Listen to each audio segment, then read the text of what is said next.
Be there soon. Be there soon. Just doing some updates.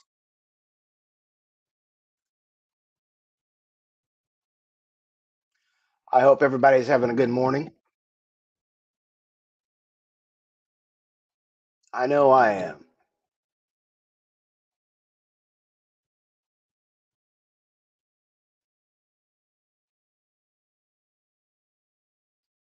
Riverside's a little different. I have to update thumbnails and stuff on YouTube after the fact. Bum, bum, bum, bum, bum, bum, bum, bum, bum, bum. Oh,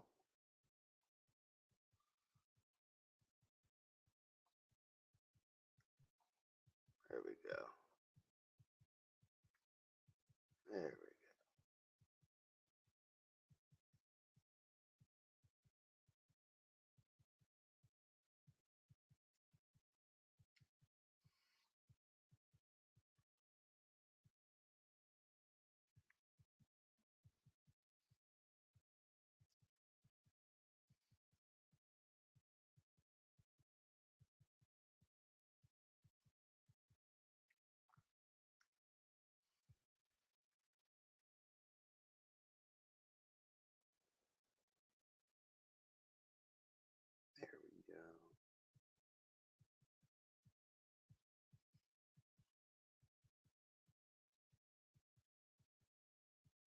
I need to make playlists for my stuff. Ooh.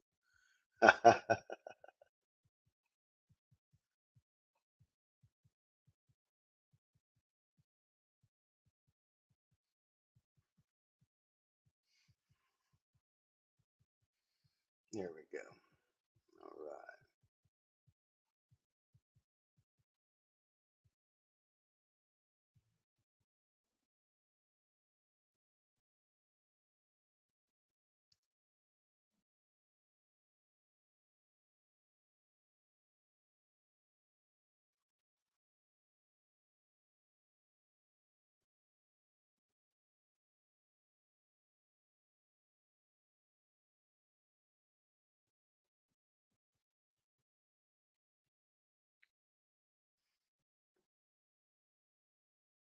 All right. Let's get rid of the. Oh. Oh shoot, my camera's not on. Haha. Yes, I'm batting 1,000 this morning, guys. There we go. There we go. I think it's gonna work now. Aha! There we are. All with the bed head and all, because it's morning time for me. It is early morning for me. It's 9:30. Oh man, that's just fucking early. Tea time is brought to you by, well, not really sponsored, but Harney and Sons hot and spicy tea. Oh, it's one of my faves. Mm, I am going to just get into it this morning. Yeah, I'm still on my robe, guys. The snow hit last night. There's about a couple inches on the ground. The dogs are having fun this morning. So I thought since I was up and it's just been on my mind, I wanted to talk about the current situation when it comes to specifically the September 2nd bombing of a Venezuela quote unquote narco drug boat, which I mean, there's been no actual evidence of that. It's just been judicial killings, in my opinion. But let's go back. Let's go back. So September 2nd, there was a boat bombed in the Caribbean, in international waters, if I remember right. Um, Supposedly these were just fishermen, but our illustrious um, crappy current regime that we're under decided to go ahead and uh, deem them deem them terrorists and just kill them, which is really weird. Um, I'm not even going to go into the whole legalities of that. It just sounds very hokey to me because there's no actual war with Venezuela. It sounds like the instead of weapons of mass destruction, it's like the drugs of mass destruction. Let's use drugs as an excuse to kill people. Look, I get it. Drugs are bad. I do drugs. I do some drugs. I don't like demonizing drugs. I believe my philosophy behind drugs is very libertarian, I guess you can say. However, I do understand the plight that some of these hard drugs can really have on a person, the death, the toll it takes on family members, and etc. So I'm not going to minimize that. However, just because I don't want to see people murdered doesn't mean therefore I want drugs ruining our country. There's like those things are not mutually exclusive. So those people who like to present that Mott and Bailey fallacy can go f off. Like for real, that is such a stupid retort. I keep seeing that where like especially out of our press secretary says stupid shit like that. Oh, you don't want to kill drug traffickers, but you like drugs. It's such bad reasoning. However, so it's come to light that after the first strike, there were still survivors, and so the SEAL Team Six commander went ahead and gave the command to follow through to quote unquote kill them all. I guess this is allegedly coming from Pete Hegseth, whatever. Stupid person. There's a video out there back in the day when he worked Fox News, they were fucking throwing axes out in front of the studio out on the sidewalk, and he chucked that thing. This is dumb. This is dumb on Fox's part, dumb on Pete's part. It has nothing to do with the relevance of the story except how dumb Pete is. He throws this axe, totally missing the target. It goes over, and like for some reason there was a marching band behind it, and it hit somebody. And nobody got hurt, but it's freaking complacency, if you ask me. No situational awareness, which brings me to my point: law of armed conflict, LOAC. So I was in the Air Force for 14 years, so I'm 14 and some change, and which is long enough to have a lot of fucking briefings. Oh my god, I was briefed out of existence. I swear. Dogs are going at it. Um, oh shoot. So anyway, law is like so every time before we went on deployment, especially to a potential war theater or outside of it, I was never actually in. I'm not a combat vet. I've said this before. I'm not. I was an Air Force. I was an ammo troop. My job kept me relatively safe from combat, but not safe from explosives because that was literally my job. Um, not in the EOD way though. No, that's much more dangerous than what I had to do. I give EOD mad props. I don't care if you're Army, Air Force, Marines, Navy, police. Like EOD is probably one of the most stressful jobs up there with like air traffic controller. Like their life expectancy is not very high. They get spoiled. Like we shared a building for shock and awe with yeah. There's gonna be some stories with this, guys. We shared an office building. I worked line D for kickoff of shock and awe, and which we kind of got lucked out doing that because they got spoiled. Like we're forward deployed. We have the bare minimum to do our job. You know what I mean? We have what we need to get the shit out to the flight line. I was line delivery at the time, so we hauled stuff from from the build pads or from the already build pads out to the flight line for uploads. And anyway, so we shared. So EOD got a lot. Like they had their own grill. They had they were they were allowed to drink whenever they were off duty, of course, as much as they wanted. It was weird. Well, maybe not as much as they wanted. They got spoiled. They had games and stuff to keep them occupied, to keep the morale up. And that was the whole point, is because their job is so stressful. Like they need that extra shit when they're not working just to keep the morale up. So anyway, highly respect EOD as a career field across the board. Um, Anybody knows explosives ordnance disposal, dude? Fucking and they're retired from it and they made it through. Give them a big fucking hug and say, "Oh my lucky ass son." Don't say that, but give them a big hug. They deserve a lot of respect. Oh yeah, my fashionable bedhead. Oh buddy, I love it. I love it. I figured it'd go with the aesthetics in the morning. So anyway, I probably had 14 years. I've probably done a LOAC briefing at least 20 times. It was a requirement yearly to maintain mobility status. That way, if you had to go on a moment's notice, you were constantly up to date on the recent briefings.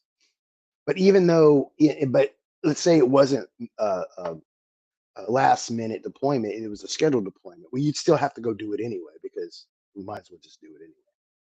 So I attended a lot of LOAC briefings. And briefings, it's just not sitting there. It was actually a lot of like they're toward. I say the last 5 years of my career, a lot of CBT based briefings or training came, computer based training. So we would sit there and go through computer based training on LOAC, the law of armed conflict, and the do's and don'ts, etc. What constitutes as a combatant, what doesn't consider as a combatant, and a lot of this shit's also drawn from and taken from the UCMJ and the Geneva Convention. This is where a lot of this comes from. And just so everybody knows, uh, technical order. This is strictly mostly Air Force, but it still goes for all the rest of the branches. Like Our technical orders or regulations, the law of armed conflict, the UCMJ, um, the Geneva Convention is more of a treaty, but everything that governs our job or our duties in the military is usually signed by uh, like all the regulations in the Air Force. Ultimately, that guided the entire Air Force was signed by the Secretary of the Air Force, usually a 4-star up in the Pentagon. That was their job, to lead the Air Force from that perspective, and they would sign shit like that. So basically, if you go against the law of armed conflict and you do extrajudicial killings without like with non-combatants, because the moment that boat blew up the first time and you had a couple people stranded on like shipwreck, like that's literally what it is. It's a shipwreck. Like they're at that point, they're no longer considered a combatant, like at all, because they're shipwrecked. They're not they're not a present and clear danger, basically. So to go forward and then kill them is 100% against the law of armed conflict, against the Geneva Convention, against the UCMJ. So, which is probably why that one Navy admiral freaking retired, by the way. Allegedly, it's just sus that he retired when that happened. And oh my gosh,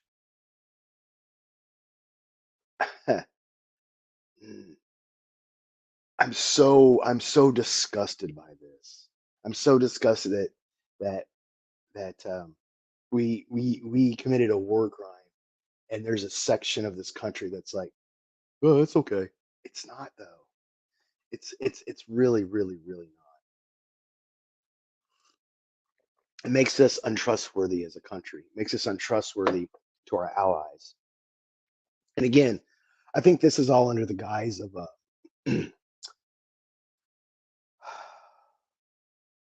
um, the guys are just going to war with Venezuela, because it's been denoted before that Venezuela's got a lot of oil reserves. It's not like the best quality oil, but I don't know if people realize this, but not all oil is the same. This is why there's a huge oil trade, because some oils are used for some applications. There's different grades of oil and different grades of crude oil, I should say. And Venezuela's got a huge reserve that they're sitting on.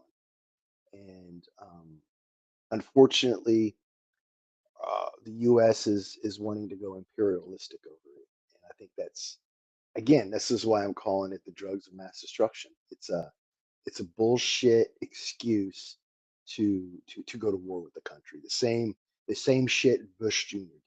And the whole Bush Jr. thing, I was actually in. Like I said, that was like the shock and all shit. And I remember beating my chest, being proud of that moment. Yeah, we're gonna go fuck some shit up. We're gonna go fuck these bad guys up because you're fucking up good people and innocent people, etc., etc. Then it came out. I'm gonna get to why this. I'm gonna get to why I got out of the Air Force and did not finish to 20 to get my retirement check. 'Cause I did not retire. I got out after 14 and a half years honorably, but I got out because I became a conscientious objector. So the whole Bush Jr. thing and the lie about the weapons of mass destruction and shit pissed me off. I felt my government lied to me while I was in the military in order for me to. Did I personally kill anybody? No. But like I said, I was an ammo troop. Like my hands were on a lot of those bombs that did. I felt weird about that. Not good, weird. So, but it's like, well, I hate to use the excuse, well, I didn't know, I was just following orders. But I know that's not a good excuse. But I didn't know the full range of knowledge. We were being lied to basically by the commander in chief and his administration. Oh, I don't have chat up.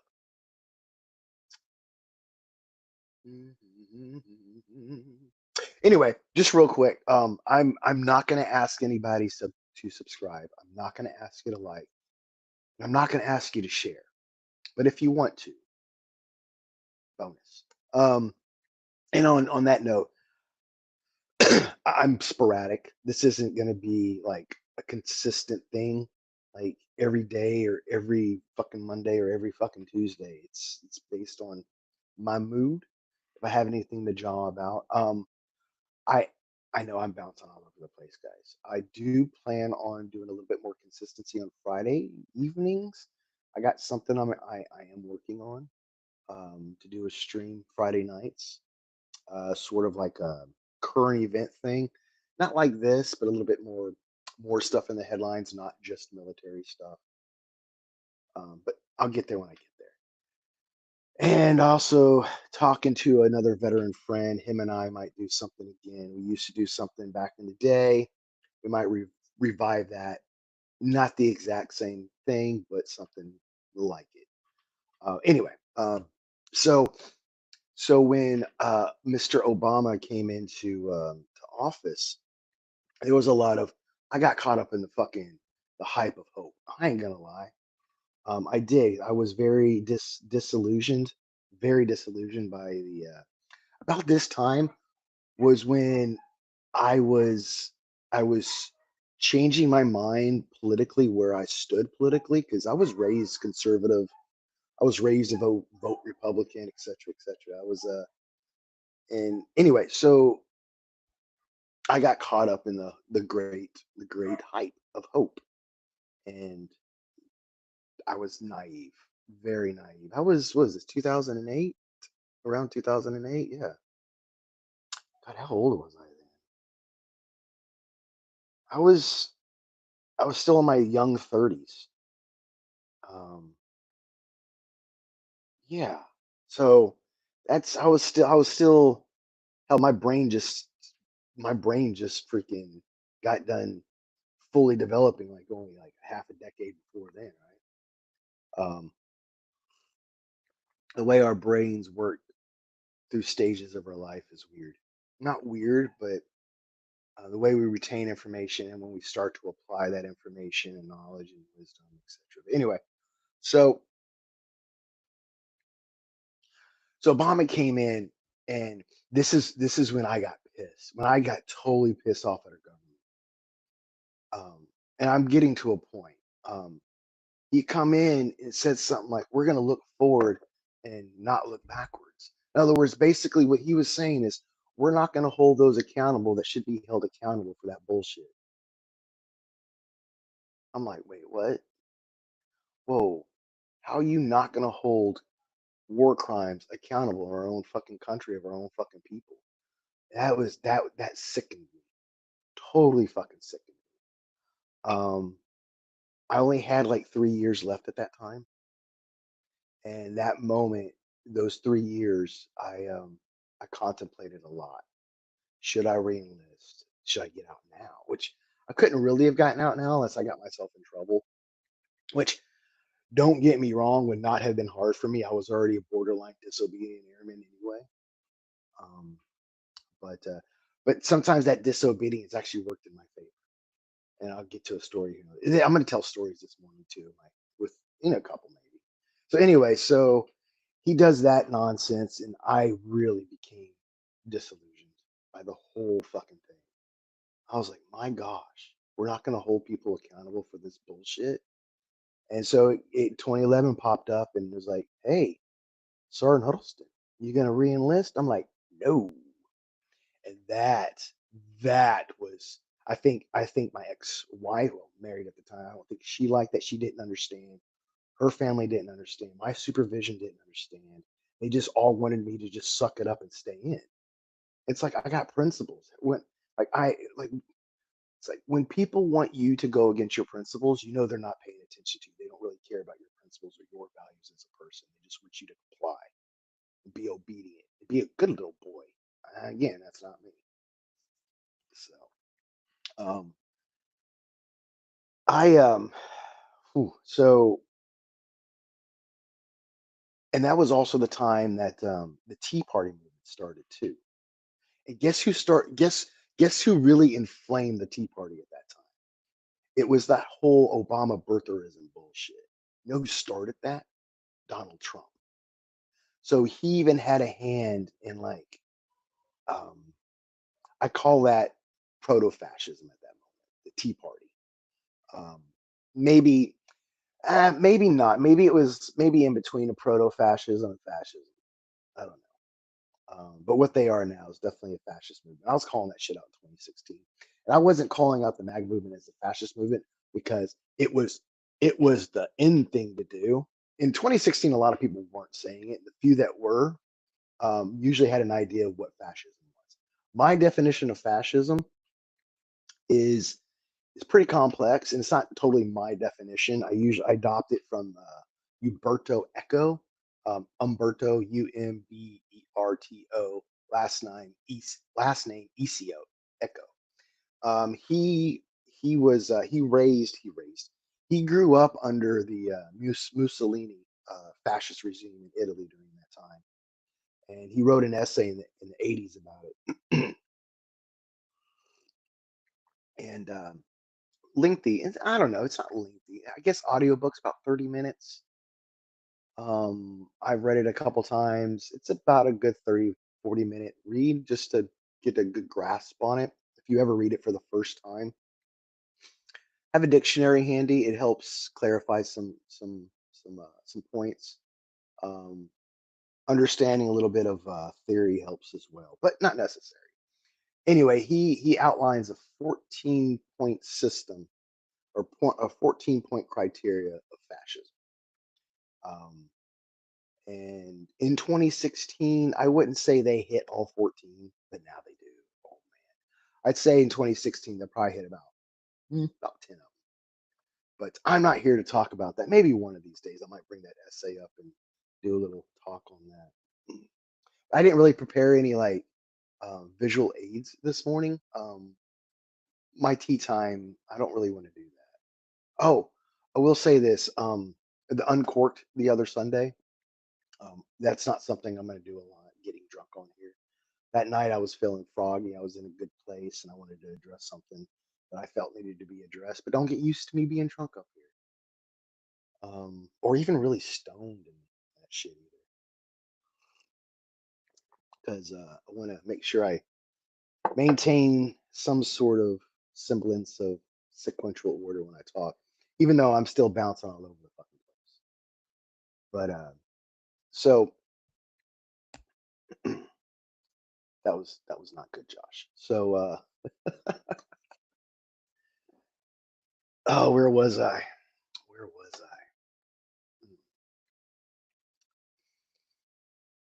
I?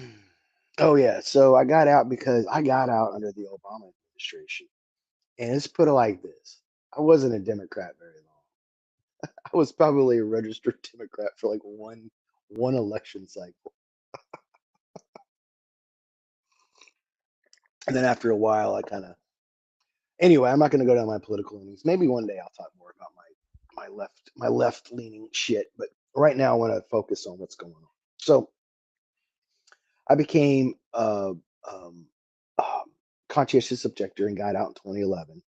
When I say I got out, I just didn't re-enlist. So that was the end of my Air Force career.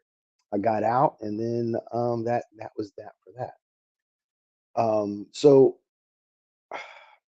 then a couple weeks ago, a few senators came out in an ad advocating for military members not to, let me word this correctly, not to follow unlawful orders.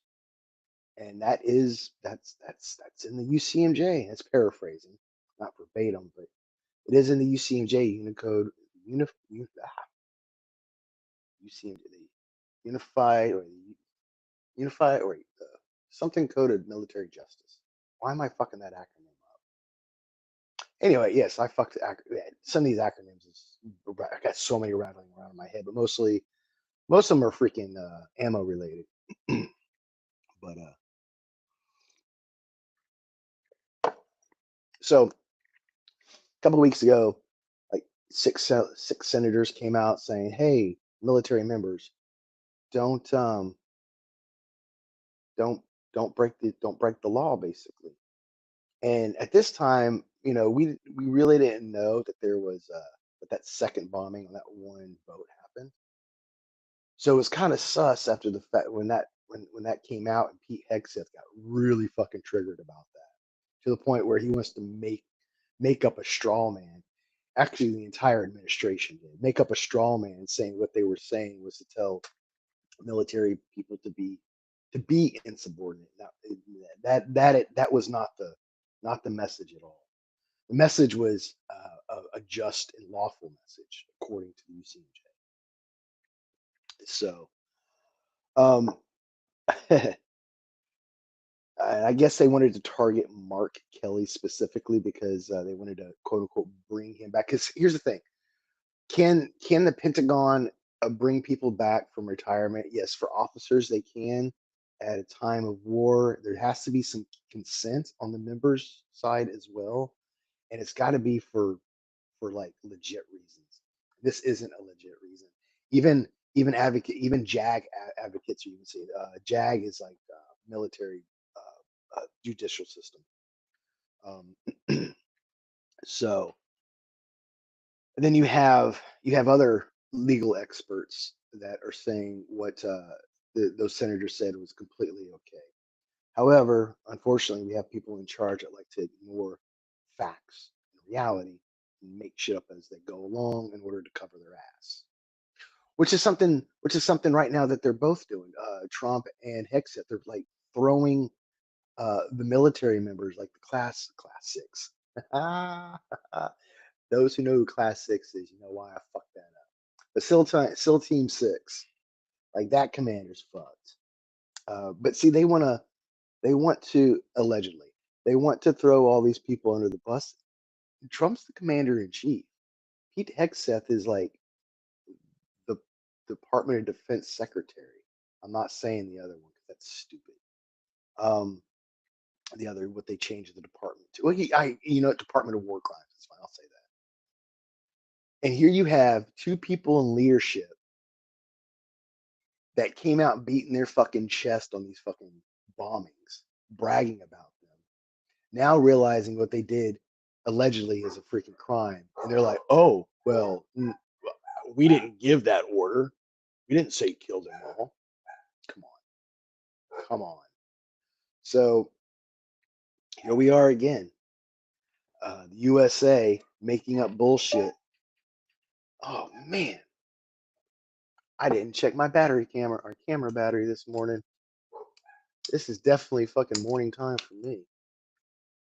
Um, so there was a time in the military. This is when I was stationed in Alaska, where I had to quote unquote be insubordinate. I wasn't technically insubordinate, um, but I had to defy orders. Um, it was it was a rough day when I did.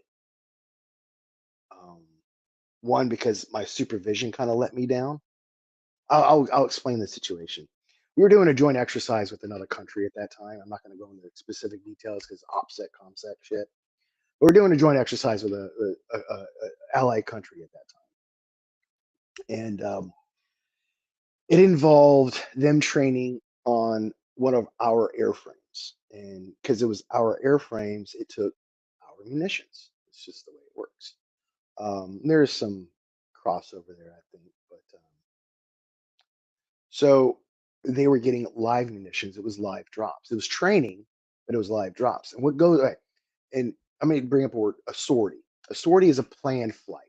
These planned flights are taxpayer paid for. They're allocated taxpayer money. These pilots have to maintain certain hours to maintain certification. So that goes into sorties.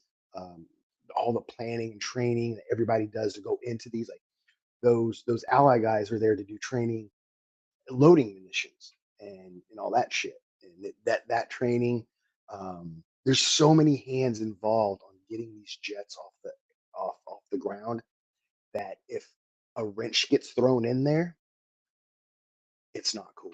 It's not good at all. Like Um, like this is an order. These sorties are basically an order from the wing king, the wing commander, whoever runs that wing. Like he's like, these are my fucking jets. These are when they're gonna fucking fly. Yada yada yada. Do your job.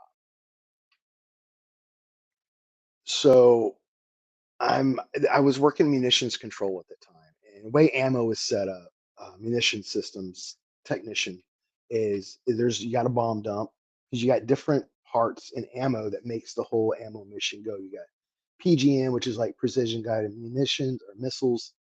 So you got like AIM 9s, 120s, whatever are missiles, AGMs, etc.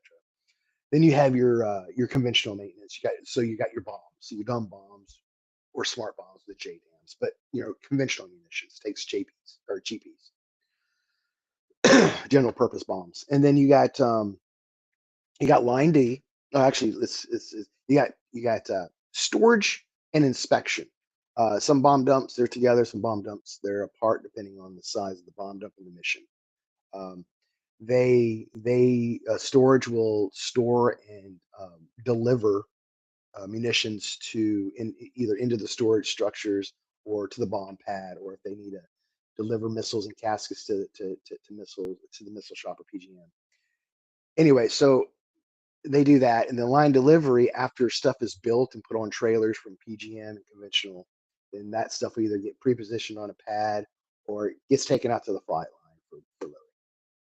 And that's kind of where we were at that night. And munitions control is the guy sitting in the hub, kind of orchestrating all this. He's like the pin that gets the call from Mock or gets or on the schedule. Everything's scheduled.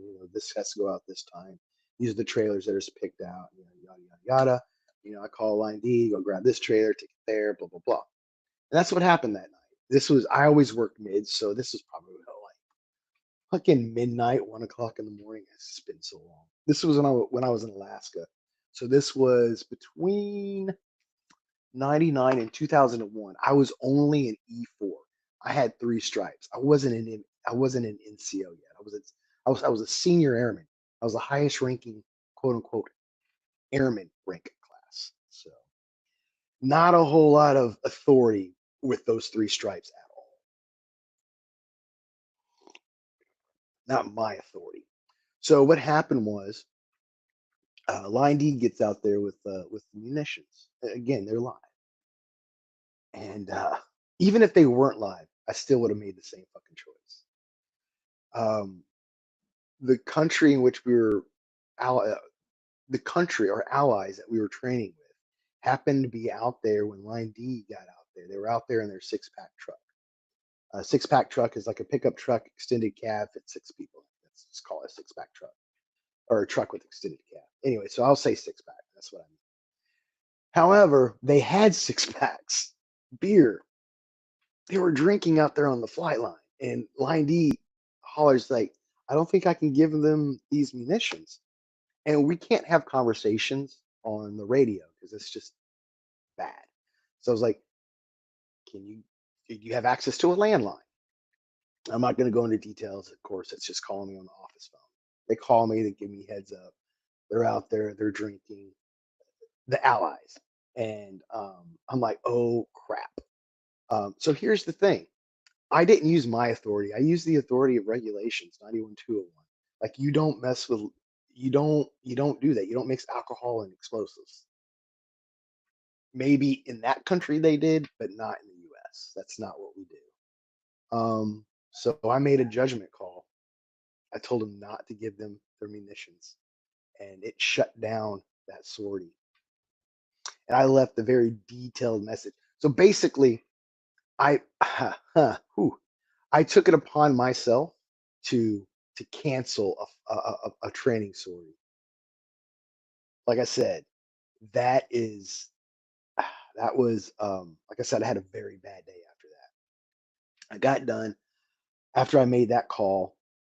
I wrote a very uh, detailed message or pass on in our pass on log. Munitions control was a 24-hour, 7-day-a-week shop. We were constantly manned. So at 7 o'clock, somebody would come in and replace me. Then at 3 o'clock, somebody would come in and replace them, etc. So I left a very detailed note explaining what happened, the times, the airman that in line D that called me, the spot number, everything, every fucking detail I could think of. I give my pass on, and I'm like, ciao for the day. 7 o'clock, I'm getting off work. I'm tired, so that's what usually I go home and sleep in the mornings, unless it's like a my quote unquote day off next, and I can stay up and kind of day drink and laugh at people at work while I'm drunk. But see, I love drinking. I just know when not to. Well, not anymore, really. So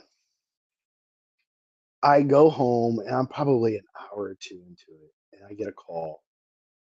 Airman Huddleston, get your fucking ass in here right fucking now. I'm like, oh my, what is going on? I knew it was going on. It was definitely that whole not giving munitions to the for that flight, shutting down that flight. Is I basically brought the weight down on me that day. Like I showed up. I'm standing tall in my shop chief's office. He's sitting there asking me what the hell was going on. I was like, I explained everything in my pass on. And here's the thing: the guy I passed it on with, all he didn't like give any details. He just told the shop chief, "Yeah, Huddleston didn't give him munitions, and it shut down the sortie, and people are mad now." No details, none, absolutely none. This is where I felt like my supervision let me down. So I I'm standing tall in front of the shop chief, and he's sitting. What did you do? Why did you do it? Blah blah blah. I was like, man, I left the detailed shit all in the pass on. And he brings up the pass on log, and he's reading it and reading. He's like, oh, nobody really explained that to me. I'm thinking to myself, I was like, you're the shop chief. Why can't you just read it? Anyway, I didn't say anything, but I wanted to. The shop chief I had at the time was not a good person. He was a he was a he was a he was a very homophobic, very he was a dick. He was a straight up fucking dumbass. He was I did not like him. I did not like him at all. He he was more worried about getting his hunting time in and all his fucking buddies in the shop getting their hunting time in. This is why I didn't. This is another reason why people didn't like me. But anyway, I'm moving on from that. Story for another day. Um, so I explained it. He read it, and he's like, "Oh, okay." Then later that day, like I didn't even get a chance to go back home. I went home after my shift, got a couple hours of sleep. Now I'm back into work, basically, absolutely in uniform. So there I am. Now I'm standing in front of the first sergeant and the commander, squadron commander, and they're giving me the fucking what for. And they finally found out what the details were. Anyway, I spent I ended up having to take a day off because I was there. I ended up working like fuck 16. I was on duty for like 18 hours straight that day after all the ass chewing and having to explain myself. Nothing happened to me except for that. I didn't get in trouble. Once all the details came out and I had the regulations to back me up, there was nothing nobody could do to me. I did the right thing. The only person really, really, really butthurt about it was was the captain. Because the captain didn't like the fact that I didn't call and wake his ass up in the middle of the night. I didn't feel I needed to. He was just upset that I quote unquote left him out of the loop, which I didn't. I mean, I left I mean that pass on log and the program that we were using um, was open to the captain, the squadron commander, everybody in control and up. So they and he would even come in and read them sometimes. I know he would. So for anybody to sit there and say I left them out of the loop is just crazy. So I had the regs on my side, so nothing happened to me. So this is, I guess the point I'm trying to make is people out there in the military. I doubt anybody's gonna see this. That is get to know your regulations, understand them. They're written at a usually around an eighth, ninth grade level, so we can understand them. Um, that way, if you ever have to ignore an unlawful order, you have something to stand on. sometimes sometimes we are left with a split second decision, and that decision can't come back and bite our ass if we're wrong. But if you're wrong, be prepared for those consequences. Because had I been wrong that day, my ass probably would have got an Article 15, the very least. The most trouble I had ever gotten in the Air Force is a letter of reprimand. Came close to A15 once, but my disobedience in the military was always like flirting with that line. I got some other stories, but this one really stuck out to me because I had to basically ignore an unlawful order. Was what made the order unlawful was the situation, not not the order itself. If that makes sense. Um, so yeah, that's that was my one time that I disobeyed an order and did the right thing.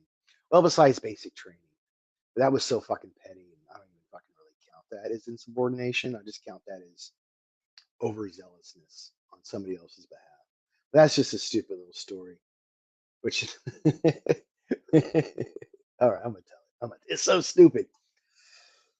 So there I was. It was like I don't know, first week of basic training, and it was at night. It was after shower time, so I'm in my skivvies. I'm in my t-shirt, my boxers, or my tidy whities, and my shower shoes. We weren't allowed to go anywhere barefoot, which okay makes sense. So if we weren't in uniform and boots, we were in our shower shoes. Usually first thing in the morning when we wake up. Get out of bed. This is the thing. So you didn't sleep in your shower shoes. You lay down in bed. You took them off, right? Just duh. So anyway, I'm sitting down next to my locker on my chair. I got one foot on the floor in my shower shoe or flip flop. Flip flop is basically flip flops is shower shoes. Then my other foot is up resting on the chair because I'm clipping my toenails. I'm doing hygiene shit. It sounds weird, but like I witnessed somebody get yelled at for not clipping their fucking toenails, so I'm like I'm clipping my toenails. So my element chief comes by and he goes, "You need to put your shower shoes on." I'm like, "I'm sitting here in a chair cutting my fucking toenails. What are you talking about?" Like, huh? Who does that? And he pulled a 341 for insubordination. A 341 is these little pieces of paper we had to carry on our person if we did something bad, like something stupid. Like somebody in a higher rank or position can ask for a 341. What they do is they write down what the problem was and they hand it to our TI, kind of like a tattletale note. So fucking stupid. Fucking stupid. So he didn't write exactly what I did. He just wrote being insubordinate.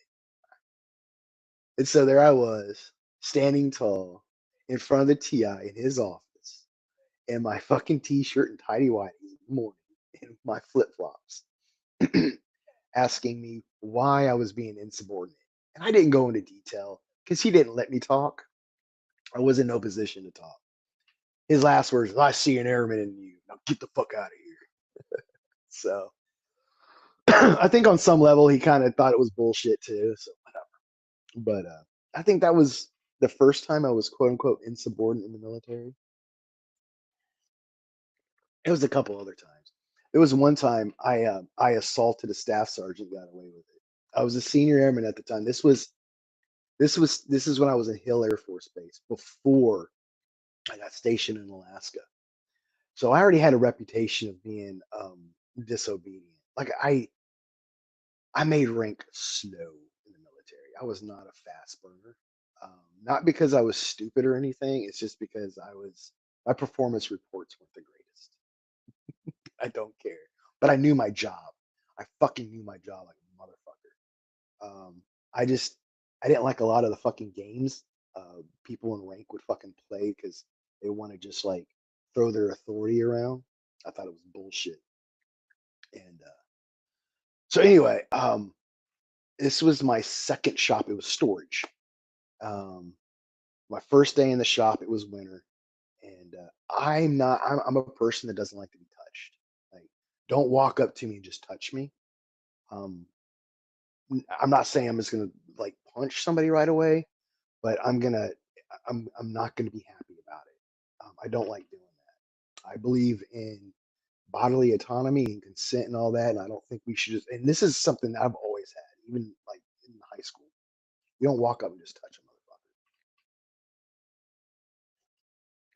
So anyway, I I think I got an LOC for this, a letter of counseling, which is like one of the lowest forms. It was an in shop LOC too. It didn't even go outside the shop; it stayed in shop. And I didn't realize it then why, but I'll get to that. So my it was like my first day. I was a cigarette smoker at this time, and I went out and to smoke a cigarette. The other airmen that were already there in the shop were out there. There's like 3 or 4 of them. And there was a staff sergeant. He was out there smoking, and I'm lighting up and all that shit. We're smoking. God, I want a cigarette now. Anyway, he goes. He puts a cigarette out. He makes this comment. When I was an airman, we got whitewashed in this stuff. And he walked in the office and just left me out there with the fucking wolves, man. And as soon as that door shuts, those fucking airmen jumped me, pushed me down in the snow, and whitewashed me. I was not happy. I was not happy. I was mad at the airmen for doing it because they're fucking slack jaw, fucking dumb fucks that want to sit there and play stupid games like that. Think that them being cool is fucking assaulting someone. I didn't think it was cool. I didn't think it was cool at all. So what do? I go for the person who initiated it, who instigated it, and that was that staff sergeant. So I got a fucking big ass snowball. I'm not like huge. I got a fucking good sized snowball. I walked in the office and dude, I chucked that bitch across the fucking thing and it hit him right in the fucking face. It broke apart. It hit his desk. It got his papers wet. All that shit. He got up, came at me, grabbed me by my blouse. The blouse is our shirt, our BDU shirt that we wear over our t-shirt. Picked me up, slammed me down on the table, reared back, and was about to fucking commence to pounding my ass. But he didn't. He stopped in time. I don't know if somebody pulled him off or what. Adrenaline was rushing at that point, so it's kind of hazy. But he never hit me. Um, and the fallout was I got an LOC. It stayed in shop. It didn't go out. And um, there toward his I say about 3 or 4 months went by and he retrained into something else, something he had made a remark, something less stressful for him, which I never found ammo stressful, just the idiots that I had to work with. So but come well and then I thought about it. It was years after the fact I thought about that incident. Hazing is illegal, like that's a punishable offense according to the UCMJ, and what he did was hazing. He instigated those airmen to haze me, which was totally illegal, which is assault. So it was all kept in house because he would have gotten more trouble than I would have. Had I known that now, I might have. No, I wouldn't have up channeled it. Nah, I left it at that. I got my LOC for for throwing a snowball at a staff sergeant. I'll never apologize for that.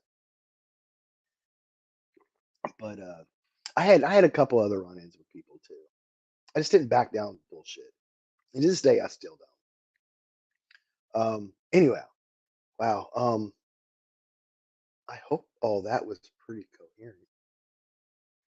Uh, Key points. Allegedly, that our current regime has committed war crimes by using by using the lie of drugs of mass destruction to fucking kill innocent people. I'm sorry, until there's actual evidence saying that those were drug runners. And the thing about these boats, and this is just what I'm going off by people that are familiar with boats and the sizes and stuff. I guess from like the size of the boat, the distance they would have to get to smuggle drugs was just not efficient because they would have to refuel time and time again. It didn't make sense. Anyway, just it sounds really, really not good on the regimes or the administration, regime side. Anyway, so that's it's basically my talking points today. If you're in the military and you're given an unlawful order, and shoot, be Know your regulations, know your TOs. I understand that when I was in the military, we had this, especially when it comes to technical orders and ammo, is you don't memorize your TOs. You have them open, be familiar with them, use them as a guide for your operations, but don't memorize them. Over time, do we? Absolutely, because it just becomes muscle memory. Um, but beware of changes. I was always a TO guy, technical order guy. I would post changes, so I was pretty abreast on the changes in the TOs. I worked quality assurance for a good year, so I was nose deep into regulations. During what was it? Oh, during the Katrina thing, the hurricane, the base I was stationed at that time had U2s, and the U2s were used to do surveillance flight over the damage and record what was going on and stuff. Because that happened in our wing, or you know, and it was part of my job to get those photos together, get stats together, and build PowerPoint presentations for the squadron commander, the wing commander, the group commander, and all their lackeys. So like my time in the military had me in the books a lot, not just hands on, but in the books a lot too. Um, even if your job doesn't specifically put you in the books, put yourself in the books. I'm not saying memorize stuff, but understand the regulations. Understand what is expected, what's not expected. And if anybody asks you to do something that's not expected or out of the norm or anything of that sort, don't tell them to fuck off. Tell them no. If it's not a split decision, a split second decision, something you have time, you can go to your JAG office on base. The Air Force has the air. I don't know. I've been out for over a decade. That some things might have changed. So check into this. There was the Air, Def, Air Defense Council, ADC or something like that. There's other legal representation for airmen. You can always, I think you can inquire there. Definitely your JAG office. Um, if it's a split second decision, cross your fingers. You know your shit. That's all I'm gonna say. um, but do the right thing. Sometimes, sometimes it's just our conscience. We're just doing the right thing because of our consciousness. So again, um, I was another. Ooh, here's a story. Another time I told a supervisor no. Oops. This was actually a forward deployed location. I was working. It was a small bomb dump, so conventional maintenance, line delivery, PG, no, not PGM, line delivery, conventional maintenance, and we're kind of combined. And I kind of helped storage out because I had a lot of storage experience when it comes to just compatibility groups, making sure shit was good and all that. So I'm loading up a bunch of ADRs and shit from the pad onto a flatbed truck. And some of this stuff wasn't compatible if it was over a certain tonnage, but it was all small boxes, so everything was good. I was a staff sergeant this time, so I was in E5. E6 comes out. He's like, Sergeant Huddleston, you can't move that truck like that. It's not loaded properly. I'm like, yeah, it is, man. I know what I'm doing. He's like, no, it's not. You need to unload that truck and you need to do it right. And here's the thing: I had just got done loading, and I used my regulations and my TOs. I had them right there. It's still because we had to have our. Was it? Oh shoot, we had to have like a safety briefing filled out, so we had to know what we were working with, what compatibility groups, evacuation points, who's on our operation, who's in charge of the operation, what TO applies, and etc. We had to fill this shit out. So anyway, it was right outside the pad. It was a covered pad. And so I was like, whatever, man. I ignored him, walked past him. I went straight to the shop chief. I went to his boss. I was like, hey, Sergeant Hurst, I didn't mean to mention names. I apologize. But Sergeant, this guy, he was probably my most favoritist freaking senior NCO in the military. He didn't judge me based off of me as a person. He knew I was a crazy motherfucker. He judged me on the fact that I knew my job and I did my fucking job and I did it right. I never fucked up my job. Was I disobedient in other ways? Absolutely, and I will never, never, never lie about that. But anyway, so I tell him what's up, and I show him where that tech sergeant was wrong, and that tech sergeant comes in all pissy at me, and Master Sergeant's like, Huddleston's right, man. Just let him fucking work. And that shut that tech sergeant up, and I went about my business. So anyway, I long story short, eh, know your shit. Don't get caught up in the popularity of the military. Know your shit, because that's what all those airmen, the group of airmen that assaulted me, they were they didn't do it because they wanted to. They did it because they thought they were allowed to. Well, of course they wanted to, but they were given they were given they were given an okay by somebody that outranked them, and without any thought, without any reflection on the regulations, without any reflection on the laws or anything, they just did what that staff sergeant wanted them to do, to attack another person, even though they were wrong. And I noticed that a lot in the military. People don't want to say no. They don't want to be the odd man out, because that we're social creatures. We like to click up. We don't want to interrupt the herd. We don't want to be that one guy that disrupts the group. I've been that guy my entire life, and I'll probably never stop being that guy. I'm okay with that. Sometimes the truth isn't ugly. The consequences when they come out isn't ugly sometimes, or is ugly sometimes. Witnessed it firsthand plenty of times. But I'm not. I don't regret any of those decisions. So anyway, I that's really all I have this morning. That's my take on the current state of the alleged war crimes that our administration is doing. But oh, let's see. I hope everybody had a good holiday last week. I got stuffed myself. I ate some good food. I drank some good drink, and yeah. On that note, I hope everybody has a great morning, a great Tuesday.